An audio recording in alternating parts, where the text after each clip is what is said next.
It is a beautiful day in the land of entrapment. Today, I am going to be showing you guys exactly how I make my Damascus with no power hammer, no forge press, and no welder. And yes, it is easy. Unlike some people say, you don't need to be a mastersmith. You don't need any knowledge in metallurgy. You just need to follow my simple steps to make your very own Damascus with an Amazon forge and a ball peen hand, a rusted bale of baling wire. Rusted roll of baling wire. Wire. I'll get it correct one of these days.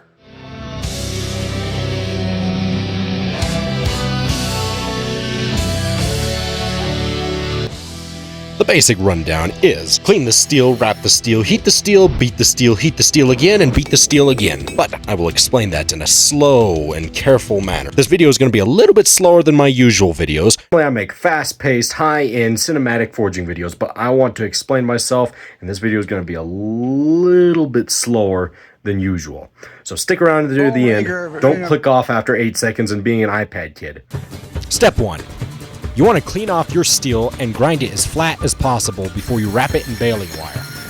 I like to use my belt grinder that has a gasoline motor on it, but you can use an angle grinder or file. Yeah. That's what burns down shops. One piece of 15 I recommend using 1085 and 15 and 20 steel. Stack them up, wrap them in some rusted or oil-coated baling wire so the way it does not stick to the billet. Be sure to wrap the wire as tight as possible so the way you do not get as much oxygen in between the layers of steel. What that will do is cause a black crust buildup called forge scale. You don't want that.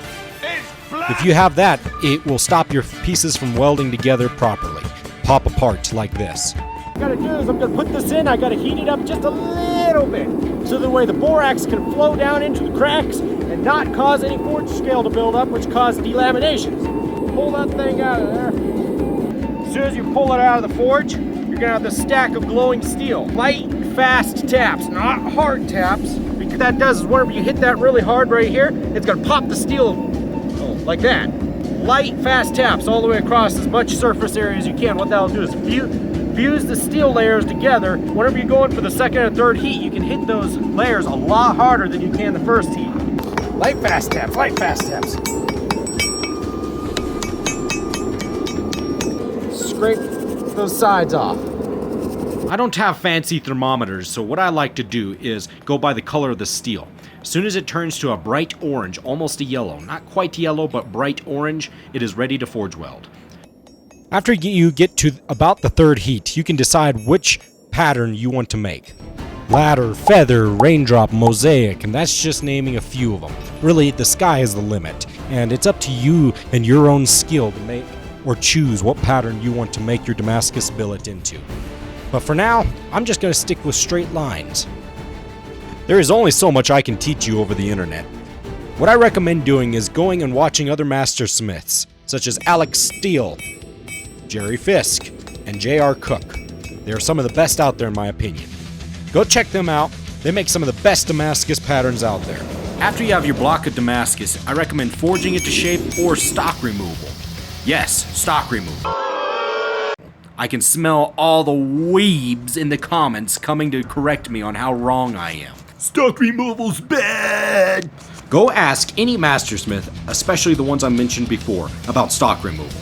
They will all tell you the same thing. With modern day steels, it does not matter. Unless you're using something like wrought iron or iron. In fact, it makes so little of a difference that you wouldn't even notice it. My tub of canola oil is frozen. After you got your blade shaped out how you like it and heat treated, I recommend hand sanding to about 600 grit. I use water stones and then sandpaper. Let it soak in some boiling white vinegar, then soak it in coffee. Don't just take my word for it. Go watch other creators on YouTube, such as INZ Forge, Alex Steele, and Martin Huber Knives. You should have something that looks like this.